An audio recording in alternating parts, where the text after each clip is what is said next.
great Dean Martin would sing. We're going back to Houston today, and we're going to talk about this team and what they need to do this offseason. I think there's some clear areas that they have to improve upon.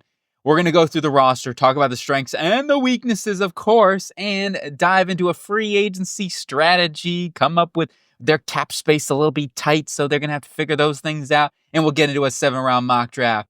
So let's kung fu our way right into the offensive line and start off with the interior. This interior offensive line and its offensive line in general, I will say they were a bit of a disappointment. A lot of shuffling parts too. When you have a lot of injuries, it makes it more challenging. And that is something you have to take into account when you have to redo offensive lines over. You're constantly moving positions around. It is not easy. Now, they did just fire their O-line coach. They fired their OC, of course. So they're going to be on the lookout for both of those positions right now. Bobby Slowick, which was a surprise, I'm sure, for a lot of people. But after this year and watching the Houston Texans games, I think it was pretty apparent that they had to make some changes. I'm surprised that they did not give him another season. However, once again, there was some clear, obvious problems with this offense and the play calling this year that was really problematic.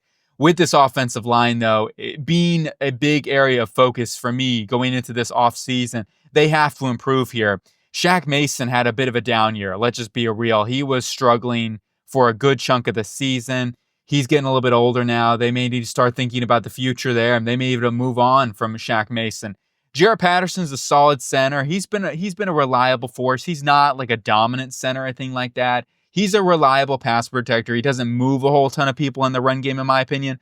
But once again, you could definitely do a lot worse than Jarrett Patterson, and he has been a reliable player when in. So I'm okay keeping him as your long-term center. Juice Scruggs, who they did draft, I imagine, to be their center. He has versatility to play guard for them or center.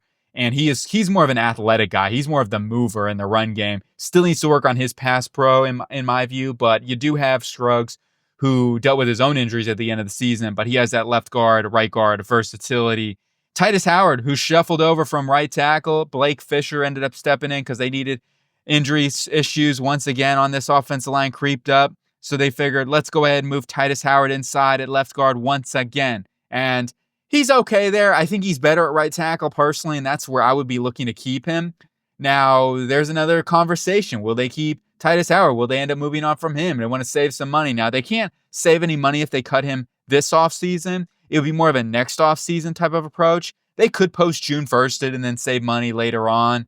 I think they keep Titus Howard, who is a solid right tackle, and that's I could talk about. I'd like to keep him there, maybe keep Blake Fisher as more of a swingman going forward. And the overall summary here on this offensive line is that we're going to have to look at upgrading here and adding in free agency. So I see this as a draft and a free agency move. Kenyon Green has not worked out. Even with the injury, he's been injured a lot, and the beginning of the season, it was not good when he was in there. So I just think that you have to end up maybe trading him this offseason. See if you can get out of half of his cap, because if you can trade him on the cheap, you're not going to get a whole ton of compensation, and that's okay at this point. And maybe it's best that he goes to a new place, gets a new change of scenery. And for this team, they've got to start looking at upgrades here and hopefully finding more permanent solutions for this roster.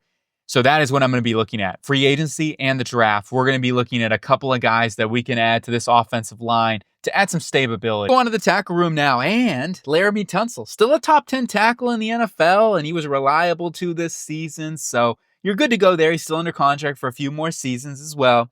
The right tackle position, of course, they moved Titus Howard inside at the end of the season or towards the end of the season with injuries. Blake Fisher, the rookie from Notre Dame, ended up starting. It was an up-and-down struggle, and as it should be as a rookie, you don't expect rookies to come in right away. 9 times out of 10, they do have their fair share of struggles, and that's just the way it goes. You can't say everybody's going to be Rashawn Slater or Joe All, etc. But Blake Fisher, I still like Fisher. He just got beat one too many times. He got beat to the edge way, way too often. So get Will Anderson, Daniil Hunter to keep working with him one-on-one because he's going to need some more reps. I like them moving Titus Howard back to right tackle next season. Let Blake Fisher develop a little bit more. Let him be a swing tackle. I feel good that you got 3 solid tackles in the room. Just, this is something they could draft and develop. They only have 6 draft picks, so I don't think it's a huge need this season. I think it's a bigger need next year, because then Titus Howard and Laramie Tunsil will then both be going into contract years. So for right now, you got Blake Fisher, who should end up being a starter long haul for one of those guys. He does have left tackle and right tackle experience. I imagine he'll be the right tackle of the future, and that's fine. But for right now, I think they got your 3 tackles going into next season. So this is not a high priority for me, and it's just Blake Fisher hopefully takes those next developmental steps. Let's go on to the tight end room now, and this is an area that, of course, ideally I would like to upgrade a little bit here or get cheaper, vice versa. That they did draft Cade Stover, 4th round selection from Ohio State. And hopefully next season he takes another step. Remember, tight end's a position that takes a little bit of time normally to be able to develop and get better. Strength profile, blocking, dealing with all those assignments you got to deal with. Dalton Schultz, a little expensive in my view. Ideally, be more like an under $10 million cap hit. He's a solid tight end. Once again, you could upgrade there.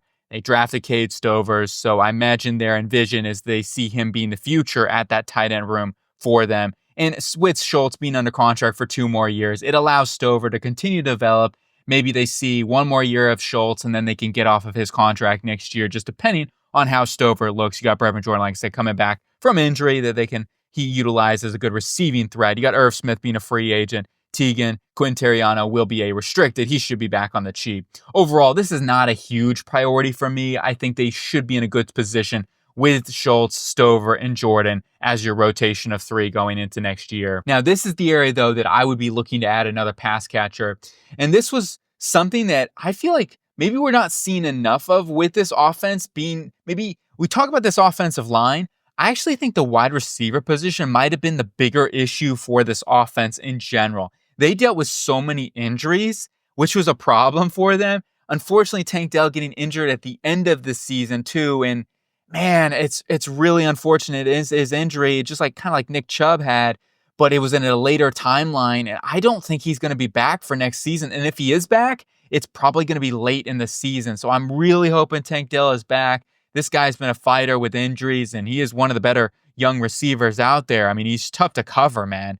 But the thing is, we really are going to have to look at adding another playmaker in here. Stephon Diggs coming off an ACL tear. I hear he wants to come back, and of course, CJ Stroud has endorsed that, and he really wants them back. So I'm assuming that they're going to be able to work something out. It would be mutually beneficial as well to bring Stephon Diggs back because he has a $16 million dead cap charge. So if you re-sign him, it allows you to take some of that dead money, or to take that dead money and to spread it out over the next contract that you give him, which would be really beneficial with their cap situation where they're at right now. So actually, it would be beneficial to bring him back, and I could see them doing that.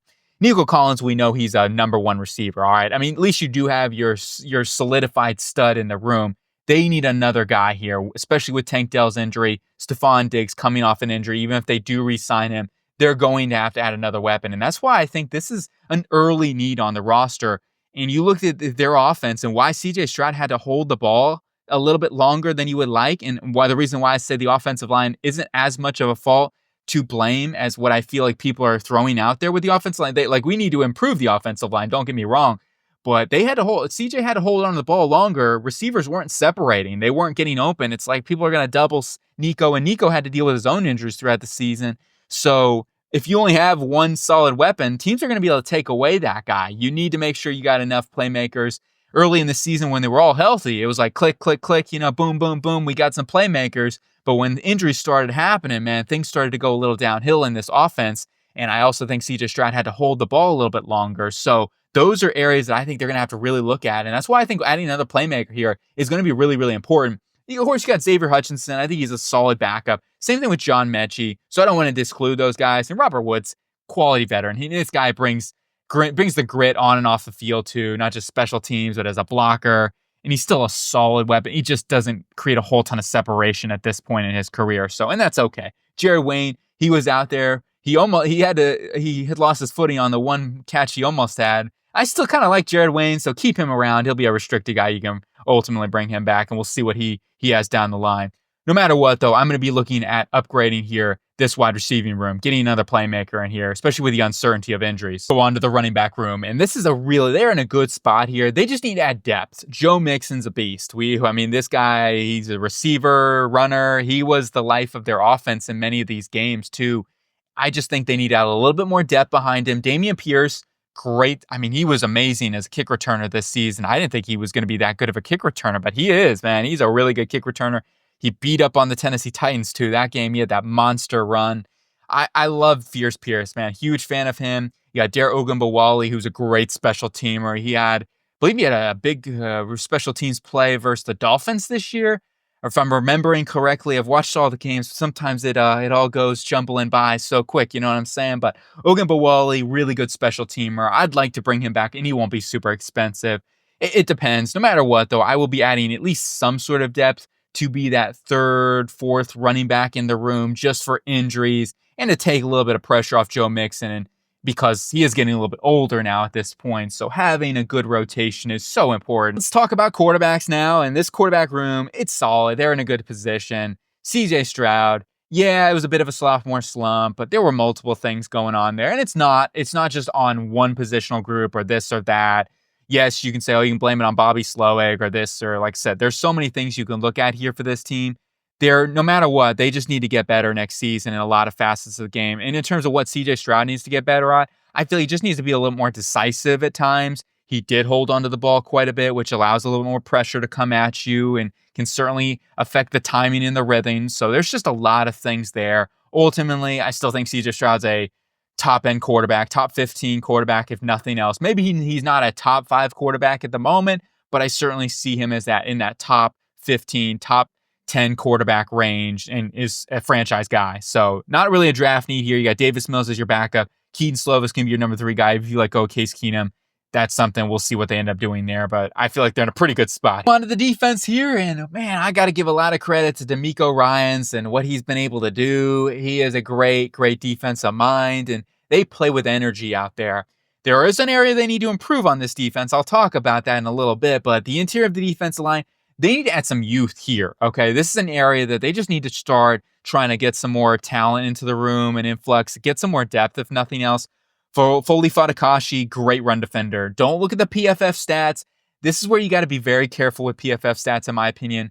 I really like Foley Fatukasi. He's not going to light up the stat sheet, but what he does is he just destroys gaps, and he really eats up blocks. And that's something that you really cannot value from all metrics, in my opinion, at least not at the moment. I think Foley Fatukasi is a great run defender, and when he was on the football field compared to when he was not on the football field, the run game was a totally different story when he was on versus when he was off. So I got to give Foley Fatukasi, maybe it's a little bit of a Jets bias here. I'm still a little upset they had to let him go, but that is what it is. He was, went to the Jags for a short stint there as well, but I think DeMeco Ryans has gotten the best out of Fatukasi. Just dealt with his own injuries. Get him back if you can. I don't think he'd be super expensive. Tim Settle's been really good too. He's been a nice little pass rusher for them, held his own there in regards to run defense as well. And ultimately, they got themselves some solid players and some solid guys out of Mario Edwards. Like, he's been another rotational player for them that's really stepped up in a big way and gotten after the quarterback this season. You got Tommy Togiai, who's actually been pretty good, kind of come out of nowhere from the Buckeyes. He was kind of like on the back end of a lot of rosters for the Browns and whatnot, and now he's stepping up here for DeMeco Ryans as a solid number 2 defensive interior. He'll be back next season. Now, Kurt Hinish is a free agent. We'll see if they decide to bring him back. Ultimately, I will add some more youth into the room. I think this is ideally like a day 2, early day 3 type of priority. Now, DeMeco's done a great job schematically wise. He can kind of get away with some things here. He's a really good coach in that department. So I feel like this is not maybe a first-round need. They do a great job, so I'm going to try to add some more depth, though. I do think that's a need. One area that is looking pretty dang god and scary, it's those edge rushers. Holy cow, Will Anderson turned it on another level in the playoffs, too. Oh, my gosh, he was great during the regular season, but, man, he turned it on, man. He really did.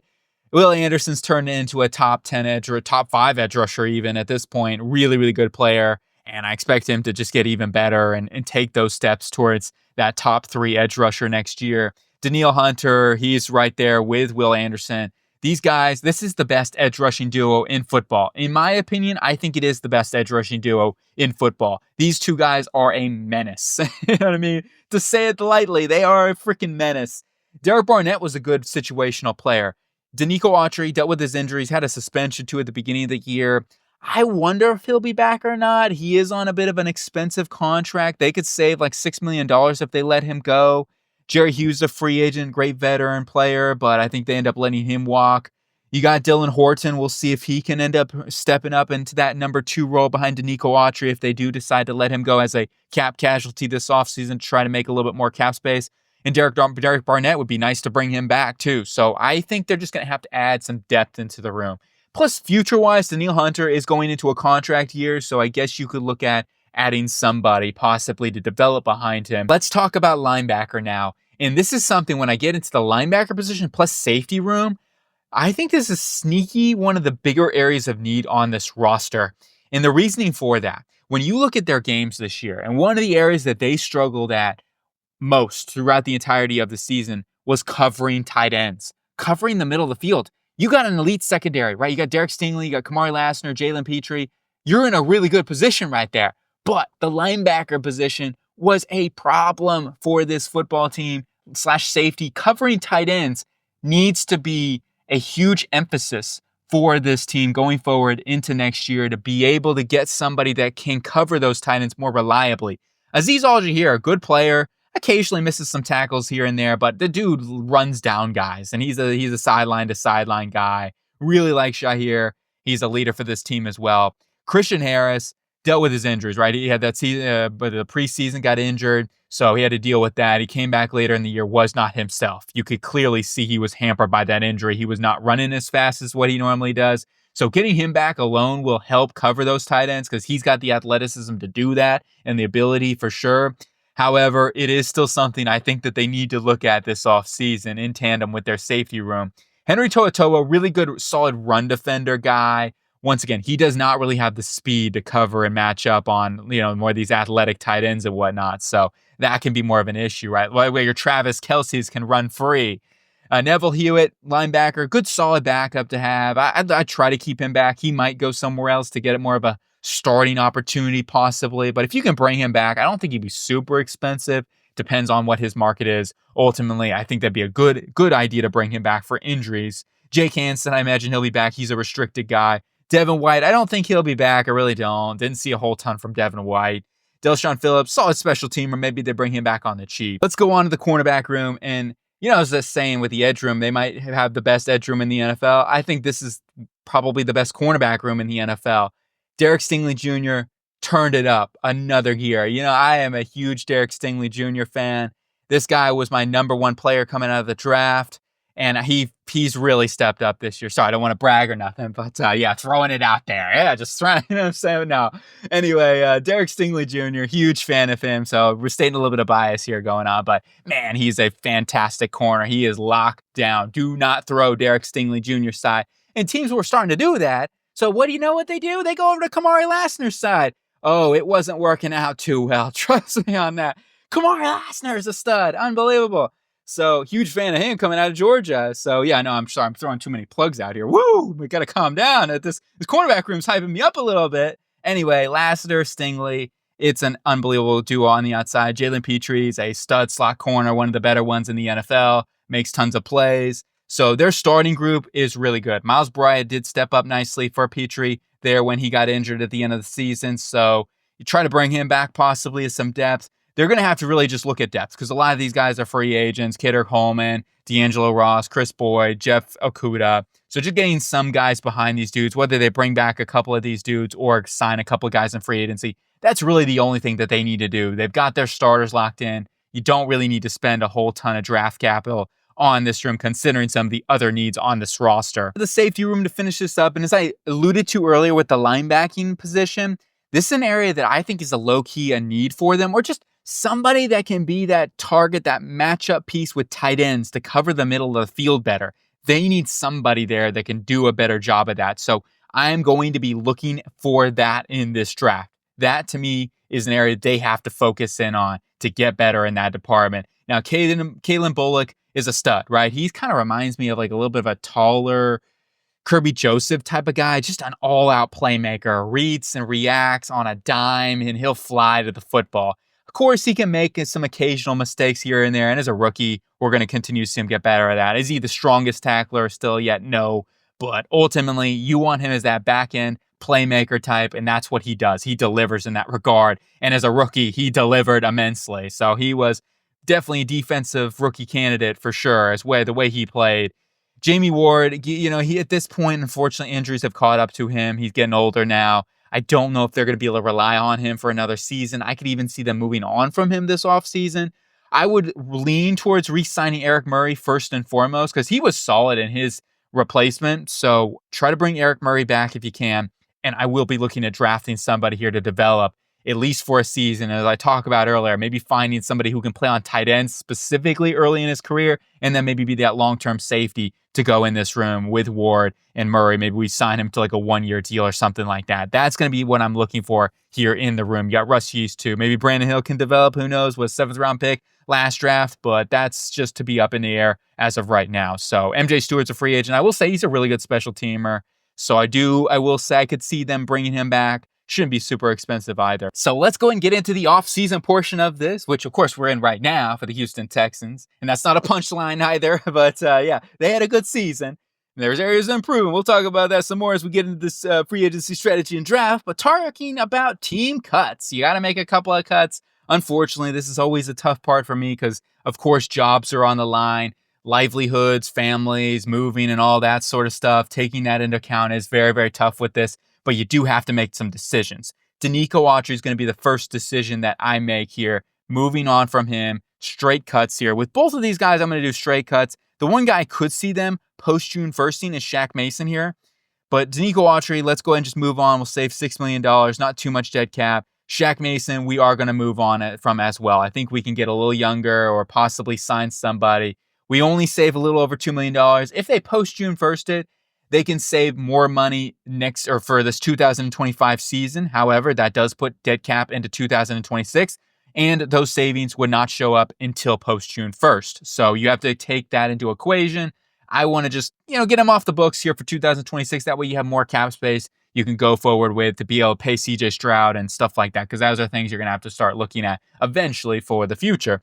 And then one other thing here we do that I include with this is I'm going to trade Kenyon Green to some team for like a 6th or 7th round pick in 2026. It's going to be a late round throw. That's just what it is, because they're also going to have to take on that cap hit. It's going to basically split them down the middle, right? The other team's going to have to take on like the $2.1 million that's left over. We're going to have to eat some of that. Or sorry, they're going to have to take on like 2.8 maybe, and then they save 2.8 here. However it works, so it cuts like towards the middle of it. And that way we can get a little cheaper here, and it's just not working out. So maybe he can go to a new team and possibly work out somewhere else. New change of scenery can be a win-win for both sides.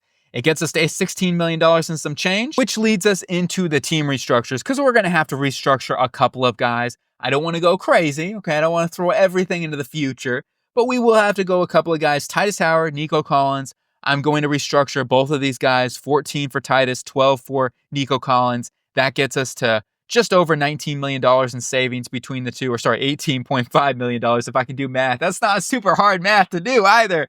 Man, that's pretty embarrassing. That's on film too. But you can come back at me for that one. Sure, like you should go back to first grade math. That might even be kindergarten math. Overall, though, that gets us up here to $36 million and some change to be able to work out when we go into team free agent signings, which we will go ahead and talk about right now. And the guy I'm going to go ahead and re-sign on the offense, two guys that I'm going to sign on offense, plus a long snapper here, and John Weeks, who's been one of the better long snappers in the NFL, part of a great special teams room in general. So we'll bring him back, no problem. As long as he doesn't retire, bring him back, no problems with that. But Daryl Ogunbowale, great special teamer. I want to go ahead and bring him back. Maybe they decide not to bring him back. They're going to have to make a couple of tough cuts, but we'll try to bring him back here. Not super expensive. Stephon Diggs, I'm bringing him back, especially with CJ Stroud's endorsement. Not saying that Nick Caserio is going to automatically bring him back. I do think it would be nice to bring him back. Even with the coming off the ACL injury, it was early enough in that process. What was it, late October? So he should, timeline-wise, theoretically, be good to go by the season, right? September, that would give him 11 months of recovery. Yes, he's a little bit of an older receiver now at this point, but I still think 11 months is a good timetable. And it does save us money as well, because if we give him a 1-year, $16 million, which I just got this off of the PFF projections, it could be a little less even than that coming off an ACL. So you have to keep that in mind. But this would save us $12 million, because what would end up happening is we could end up moving that dead money that would have been on the books, $16 million.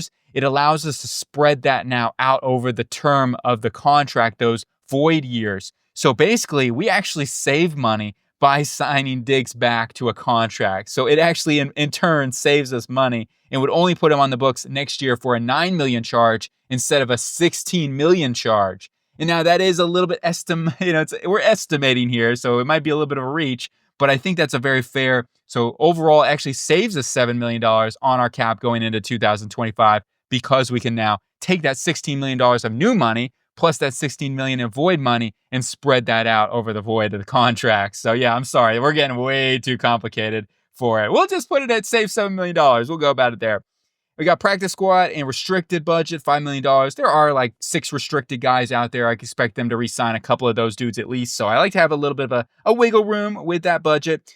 And let's get on to the defense side of the ball. Start off with the defensive line. We did let go Jerry Hughes. I think he, maybe either could retire or go to another team where, if he wants to for a veteran minimums type of thing. But Derek Barnett is going to be someone I'll bring back here. 1 year, just under $5 million. I think it's a very fair deal for him. He's been a really nice, solid rotational player, and I'd like to keep him around for some depth.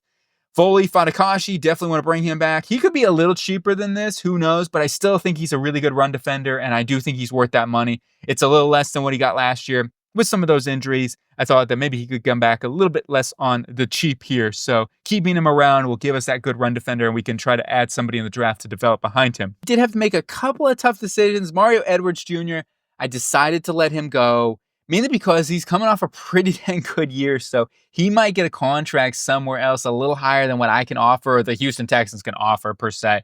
We shall see. If they can bring him back on a relatively fair deal, I would like them to do that because he's a good situational pass rusher on that interior. It's just going to come down to what kind of money is it. That's really what it is. Devin White, we're going to let him go. Delshon Phillips, tough decision, good special teamer, but I decided to let him go. Neville Hewitt will bring him back as some depth at the linebacker position. 1 year, $3 million. We'll give him a raise from $2 million and some change that he made last season. And then finally with the defensive backs, pretty much letting everybody go besides Miles Bryant, keeping him here as some depth as that nickel guy, dime backer for this team rotation. I like that. He shouldn't be super expensive either. And then lastly, Eric Murray, I want to bring him back 1 year, $3 million. He certainly earned a raise after this season. And especially with Jamie Ward, the injuries he's had, I want to make sure we have somebody else there to be able to step up and be a quality starter for us in a pinch. I did let go MJ Stewart. I kind of had to make a decision on one of our special teams between Darrell Bawali, MJ Stewart. It was a tough one. So ultimately, that's kind of the way I went. And then let's go on to the outside free agent signings here. And starting off, Aaron Banks. I'm going to bring him in from the San Francisco 49ers. I got a couple of San Francisco 49ers on this list. I know. We're cheating out here, but the D'Amico Ryan connections. Aaron Banks coming in 3 years, $27 million, 9 average, $6 million year one cap hit for the team. They can plug him in right away at left guard. He's a solid run blocker.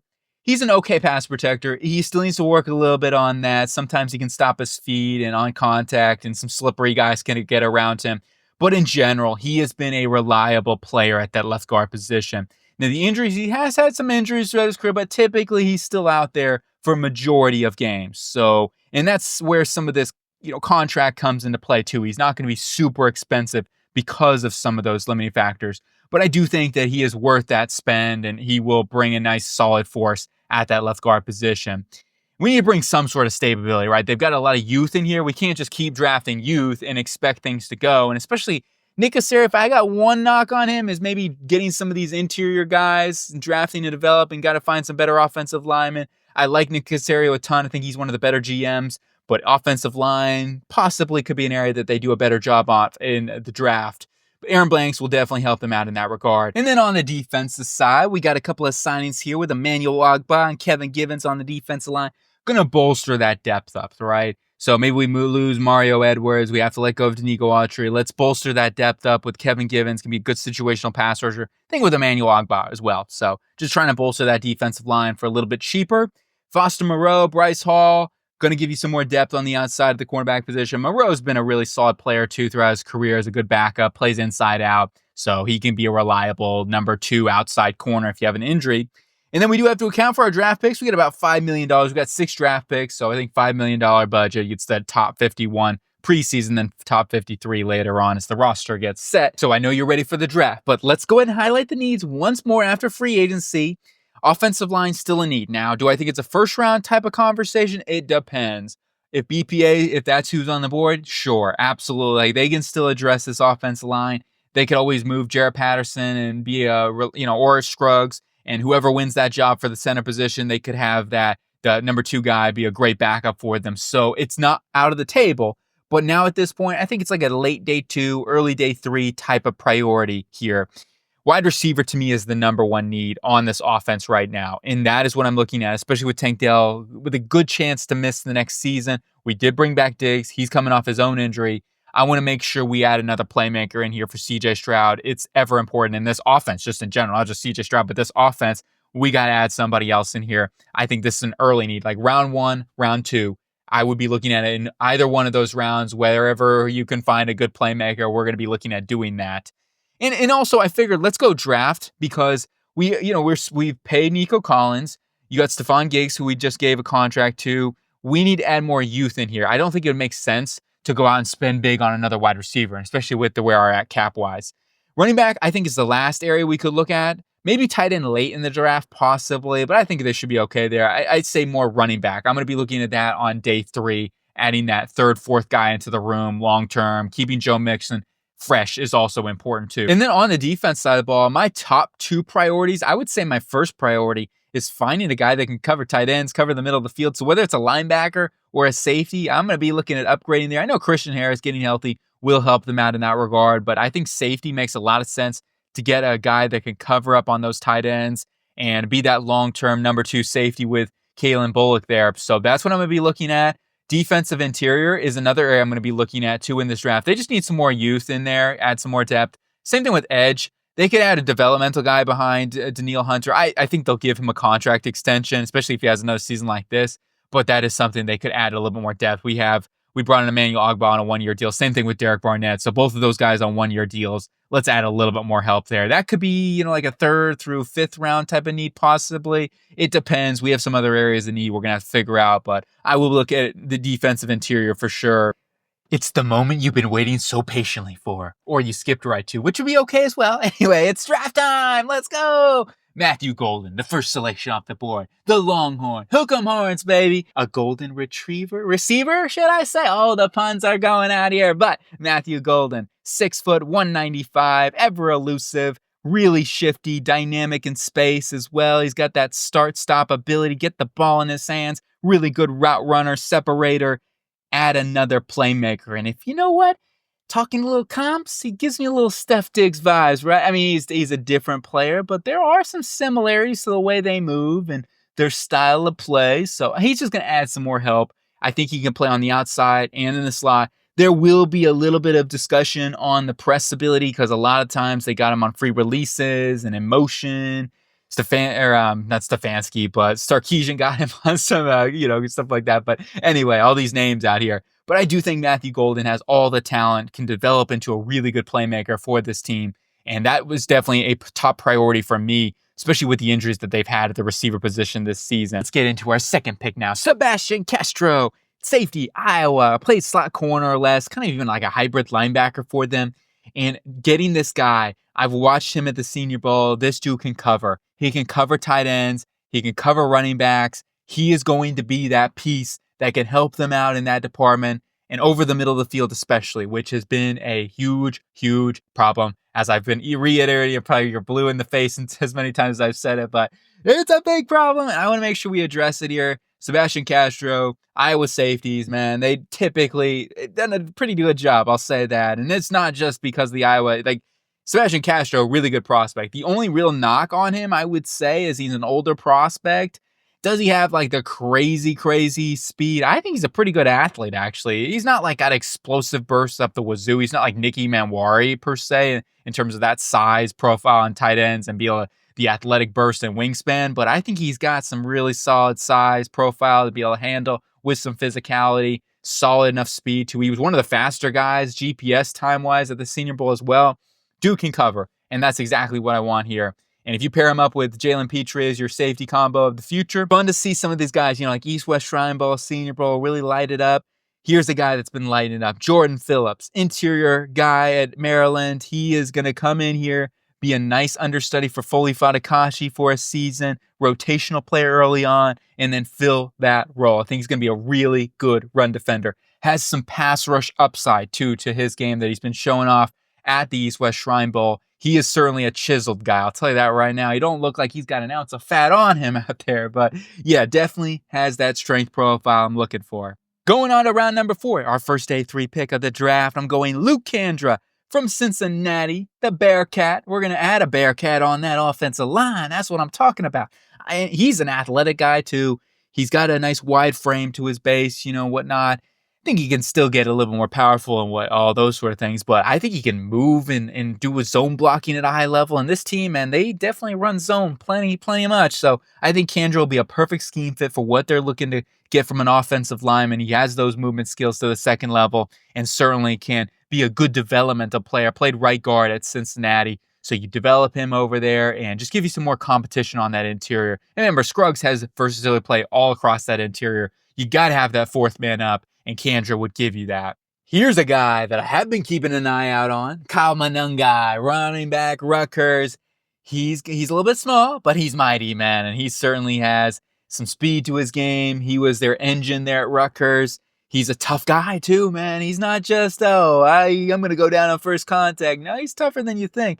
And he also adds some receiving help, too, into the fold. I think he can get a little better in that department. There is some untapped potential there, though, with him. And he certainly can be a great number 3 running back and also give you special teams value as well. So if they did lose Daryl Gambawali, I think that Kyle Monangai could help them out in that regard. Now, here's a guy I have not watched just yet. I've not done a scouting report on J.J. Weaver. I've heard some good things, though, about him. He's got some length. He's got some good size to him. He's 6'5", 255 pounds. So maybe just a developmental guy. He was at the East-West Shrine Bowl. So another one of these guys here that potentially could be a late round gem that you find and you let develop. And that's really what this is going to be. It's a late round throw to get some bolster, get some depth off the edge. And you never know what you can hit on here. The Kentucky Wildcat edge rusher. Let's go ahead and recap everything up here. What we did, free agency and the draft. Starting off, though, I want to talk about coaching real quick because they do have a question at that offensive coordinator position. Defensively wise, they're good to go. Of course, you got D'Amico Ryans, Matt Burke as the defensive coordinator, and then Nick Casario's GM. I'm not worried about any of those positions. We'll see what they do offensive coordinator wise. I know they're interviewing a couple of guys right now, possibly an in-house promotion. They're looking at a couple of guys outside as well. So we'll just continue to watch those things. I know they just interviewed the guy from Washington behind Cliff Kingsbury. So we'll see. It's going to be an early process right now. I imagine that decision will be made here very, very soon, though, on who the offensive coordinator is going to be, getting on the same page with the staff, what type of players they're going to look for. Those will be things, too, that affect this mock draft. When that offensive coordinator gets picked, then we might have to resituate and reevaluate some of these things. But I think no matter what, a lot of those things we're going to have to remain the same in terms of the needs and what they need to do and improve. And then in terms of the roster, we added some help on this offensive line and at the wide receiver position. To me, those were the two biggest areas we had to address on the offense. Getting Luke Kandra in there in the draft, and then Aaron Banks in free agency. So Banks going to be a day one guy for you at left guard. And then Kandra can be your developmental guy in that interior, be a swing player early on. And we'll give you, like I said, more competition, which is really, really important too. And injuries happen. So you got to have some more depth in there. And then at wide receiver, you get our first round pick, Matthew Golden. Going to be a really nice golden receiver, right? The puns. I know. It is what it is. Anyway, he's going to come in here with Nico Collins, Steph Diggs back, with Tank Dell likely out for the season, or at least a good chunk of the season. We need to make sure we got enough playmakers in here, and Matthew Golden's going to do that. And we do add another playmaker in Kyle Monangai at the receiver position, or a running back position as well. Get you some more depth in the room. And on the defense side of the ball, we got some help, and I'm going to say it one more time, some help at the safety to cover some tight ends. Sebastian Castro, the Iowa versatile man who can play linebacker, play safety, play in the slot. He was tasked to play a lot of different roles at Iowa. He's going to play more traditional, possibly safety. Early on, though, he could be more of a matchup piece, especially for this team. I still feel like bringing back Eric Murray is really important. Jamie Ward could end up being a post-germ first cut, depending on the injury situation. And that's why I felt very comfortable bringing Eric Murray back. And then Castro would be a good, solid backup / situational player that I could talk about, help them cover up some tight ends and play over the middle of the field there. And then we got some help with Jordan Phillips to be a good developmental guy behind Foley Fadakashi. For a season, he'll be a rotational player and be that ultimate run defender down the line there. And then we also got Kevin Givens as a rotational pass rusher after losing Mario Edwards Jr. in free agency, Emmanuel Ogba after losing Danico Autry. So just adding some more depth there. Same thing at corner with Bryce Hall and Foster Moreau. So that's going to do it here for the Houston Texans. Let me know what you think, agree or disagree. What would you do differently? I hope you guys have a really good day, though. Keep it coolin', and I'll talk to you later.